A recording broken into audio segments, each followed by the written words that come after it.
It is currently minus 29 degrees Celsius. It feels like minus 39. And my truck won't start. So let's boost it.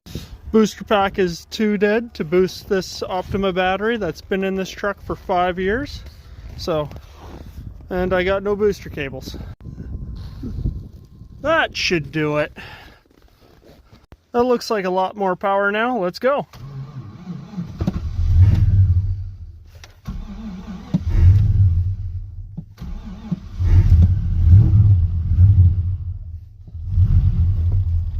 Come on.